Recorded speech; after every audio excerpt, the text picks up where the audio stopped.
नाचे कृष्ण नाचे नारे गोपी छठ ओ मन मेरा बन गया सखी पावन वृंदावन ओ मन मेरा बन गया सखी पावन वृंदावन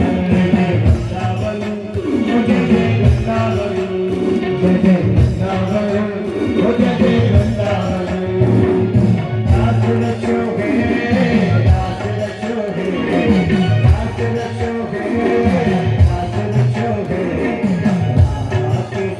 श्याम रास रचो है रास रचो है रास रचो है राधा कृष्ण श्याम रास रचो है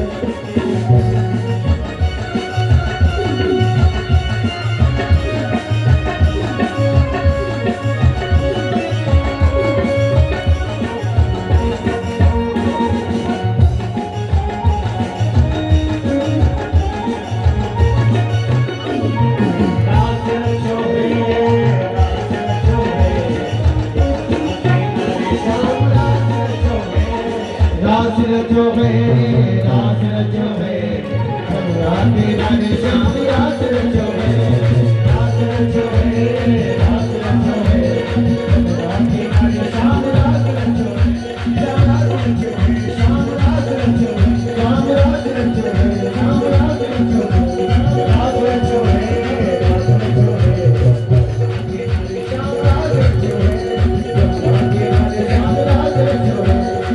राधे श्याम रास रचो है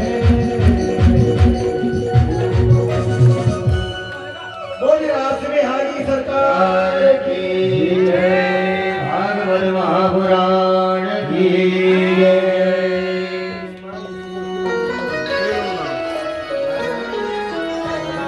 महाराज ऐसे भगवान ने सभी गोपियों के साथ महाराज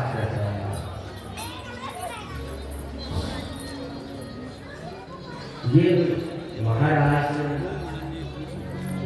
हम मानव के लिए नहीं है महाराज, इसीलिए बिल्कुल बिल्कुल ले रखिए आपकी जय श्री राधे राधे। भगवान शब्द नाम लिया, भगवान पिता रात्रि, इसीलिए पहले ही सुखदेव जी ने दर्शाया है कि यह साधारण मनुष्यों के लिए यह महाराज नहीं है।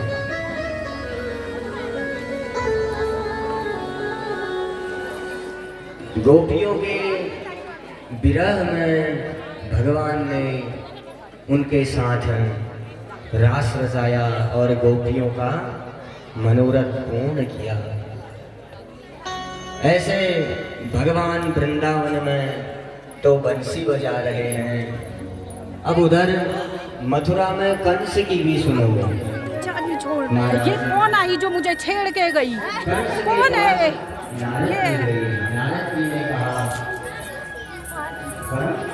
ये है हमारी, एक मिनट, ये है हमारी बबली डोभाल जी, कृपया सर में पल्लू रखें। ये बबली जी, हाँ सर में पल्लू रख के अच्छा लगता है। बस बढ़िया, आप आए, बाहर आई। अच्छा फिर बिल्कुल। अब ये सुनो, यहाँ से घूम के आना, वहाँ पर से थोड़ा सा लुक मेरी ओर को। अरे वाह, अब यहाँ से किसी को मत बोलो, स्वयं उसको यहाँ बुला। नारद जी ऐसा कहकर तो चले गए। अब कंस ने अपने सभी परिकरों को बुलाया, सभी राक्षसों को बुलाया महाराज, और आदेश दिया कि हमने बहुत भेज दिया उसके पास, अब इस बार उस नंद के लाला को तो मथुरा ही बुलाते हैं। अब महाराज जब सभी परिकरों को आदेश दिया तो कहा उसको बुलाने वृंदावन जाएगा कौन? तो महाराज अक्रूर जी को बुलाया गया।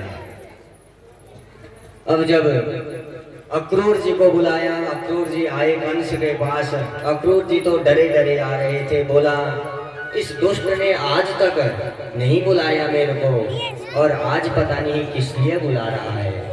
तो डरे डरे अक्रूर जी कंस के पास पहुंचे, और कंस ने आज तो अक्रूर जी का खूब स्वागत किया, और कंस से कहा, एक जगह बैठ जाओ। कंस ने अक्रूर जी से कहा, महाराज इस मथुरा में मैं एक भव्य दिव्य मेले का आयोजन कर रहा हूँ, तुम्हें एक काम करना पड़ेगा, तुम वृंदावन जाकर उन दोनों भैयाओं को लेकर आओ।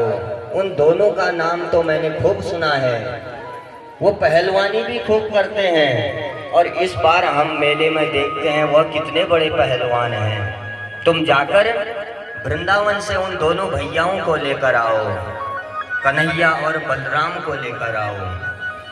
अक्रूर जी समझ तो गए, पर क्या करते, डरे डरे बोले, ठीक है सरकार। तुरंत रथ पर बैठे और प्रातः काल होते ही वृंदावन की ओर चले। जब अक्रूर जी वृंदावन की ओर चले तो महाराज मन के रथ से पहले ही वृंदावन पहुंच गए, और जब मन की रथ से वह पहले ही वृंदावन पहुंच गए, सोचने लगे मैंने कौन सा ऐसा पुण्य किया होगा जो मैं साक्षात भगवान श्री कृष्ण के पास जा रहा हूँ और भगवान श्री कृष्ण के मैं दर्शन करूँगा। ऐसा मैंने जीवन में कौन सा पुण्य किया होगा। तो महाराज अब जैसे ही चिंतन करने लगे, भगवान का ध्यान करने लगे, वैसे ही अक्रूर जी को रथ में ही प्रेम समाधि लग गई, ध्यान समाधि लग गई। अब महाराज रथ में तो ध्यान समाधि में बैठ गए। जब घोड़ों को कोई चलाएगा तभी रथ चलेगा। अब घोड़े भी शांत बैठ गए। अब महाराज सुबह से शाम हो गई, सूर्यास्त हो गया, अक्रूर जी वृंदावन नहीं पहुंच पाए। सूर्यास्त होने के बाद अक्रूर जी वृंदावन पहुंचे, जबकि मथुरा से वृंदावन की दूरी अगर कोई पैदल भी चले तो महाराज 1.5-2 घंटे में पहुंच जाता है। आज अक्रूर जी सुबह से शाम हो गई परंतु वृंदावन नहीं पहुंच पाए थे। रथ में, मन के रथ से तो पहले ही वृंदावन पहुंच गए। जैसे ही भगवान का ध्यान करने लगे तुरंत प्रेम समाधि में जब वृंदावन पहुंचे तो भगवान श्री कृष्ण गैया चरा कर आ रहे थे। तब जैसे ही भगवान श्री कृष्ण की नजर अक्रूर जी पर पड़ी तो तुरंत अक्रूर जी को गले लगा लिया, गले लगाकर खूब स्वागत किया और स्वागत किया, भवन में ले गए, भोजन कराया।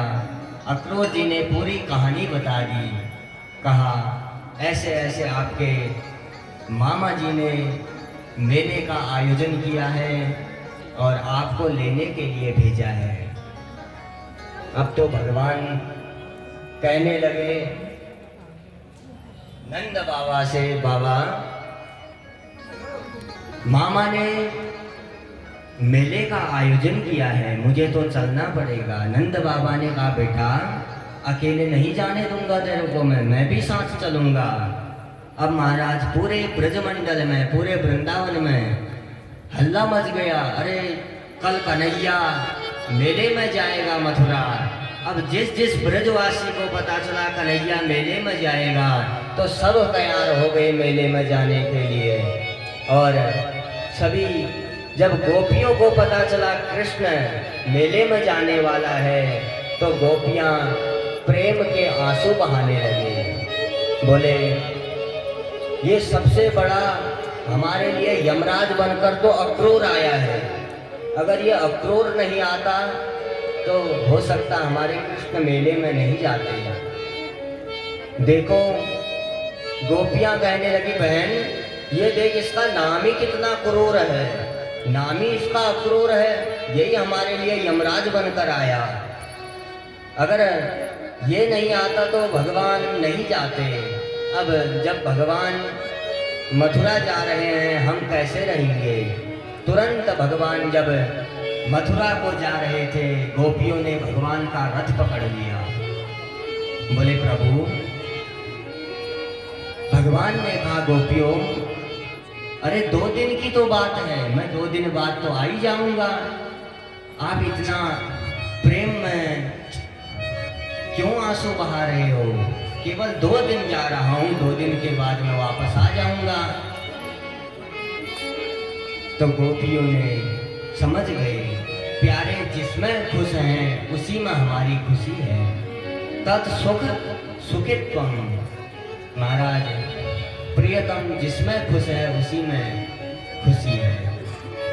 तो भगवान ने रथ में गए और जितनी दूर तक रथ गया, जितनी दूर रथ से धूल उड़ी, तब तक गोपियां भगवान के रथ को देखते रही। अब महाराज जैसे ही भगवान मथुरा पहुंच रहे हैं, सब देख रहे हैं, अरे ये आ गया लाला जिसने गोवर्धन पर्वत उठाया था। कोई कह रहा अरे ये वही है जिसने पूतना को मारा था, और कोई कह रहा अरे ये वही है जो घर घर माखन चोरी करता था। सब कन्हैया को देख रहे हैं और आपस में वार्तालाप कर रहे हैं, अरे ये वही लाला है जो घर घर सबको परेशान किया करता था। तो जब मथुरा में जाते जाते पहुँचे तो सभी ने कन्हैया का बड़ा स्वागत किया। सभी ब्रजवासी कन्हैया के साथ जा रहे हैं। अब महाराज कन्हैया ने कहा, ब्रजवासी ने कन्हैया से कहा, कन्हैया तो इतना सज धज कर जा रहा है, कहीं मेले में तो जा रहा है।